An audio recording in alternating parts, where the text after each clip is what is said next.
La reine Margrethe a deux sœurs, les princesses Bénédicte et Anne-Marie. En avril 1947, leur père, le roi Frédéric X monte sur le trône. L'aîné est tout juste âgé de 7 ans, sa sœur Bénédicte, née en 1944, va sur ses 2 ans et la dernière, Anne-Marie est à peine âgée d'1 an. Publicité. Les 3 princesses grandissent sous l'œil du peuple danois. Après que Margrethe soit faite reine de Danemark, ses 2 cadettes restent à ses côtés, et ce, pendant toute la durée de son règne. 3 princesses et 2 reines en 1972, Margrethe accède au trône du Danemark. Mais ce n'est pas la première de la fratrie à être couronnée reine car 8 ans auparavant, Anne-Marie était faite reine consort des Hellènes de par son mariage avec Constantin II de Grèce.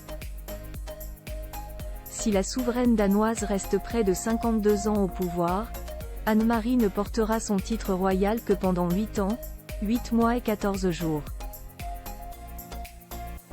Et pour cause, un coup d'État renverse le régime en Grèce.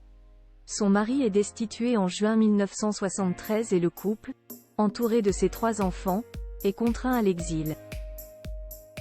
La reine Anne-Marie était alors déjà maman de la princesse Alexia, née en 1965, et des princes Pavlos, né en 1967, et Nicolaos, né en 1969. Dans leur fuite, entre l'Italie, Rome et Copenhague, la famille s'agrandit. La princesse Théodora et le prince Filippo naissent lors de leur passage en Angleterre, en 1983 et 1986 respectivement. En 2013, Anne-Marie et son époux Constantin s'en sont retournés en Grèce. Bénédicte de Danemark quant à elle se marie en février 1968 avec le prince Richard de Sayn-Wittgenstein-Berleburg, allemand d'origine. Une union qui verra naître 3 enfants, le prince Gustave, né en 1969, la princesse Alexandra, née en 1970, et la princesse Nathalie, née en 1975, tous 3 portant le titre d'Altesse. Anne-Marie rencontre son futur époux à l'âge de 13 ans. L'histoire d'amour de la princesse Anne-Marie de Danemark débute au Danemark.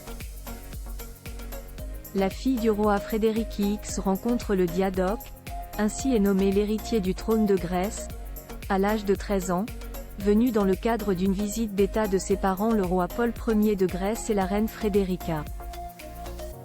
5 ans plus tard, elle dit « oui » au roi Constantin II, au pouvoir depuis 6 mois suite à la mort de son père, dans la cathédrale orthodoxe d'Athènes. Elle a 18 ans, lui en a 24. Une union qui renforce les liens entre les monarchies européennes, d'autant plus que Constantin II se trouve être, et le frère de l'ex-reine Sofia d'Espagne, et le cousin germain au second degré du roi Charles III. Des étés en commun à l'approche de la saison estivale, la reine Margrethe a pris l'habitude d'embarquer à bord du Danneborg pour se rendre au château de Grassen dans le Jutland du Sud. Si elle effectue le voyage seule, elle est ensuite rejointe sur place par ses 2 sœurs. Une tradition qu'elles perdurent depuis leur jeunesse où elles y passaient l'été en compagnie de leurs parents, devenue résidence d'été permanente du couple royal depuis l'arrivée au pouvoir de Frédéric X. Chaque année, elles profitent de discrètes retrouvailles.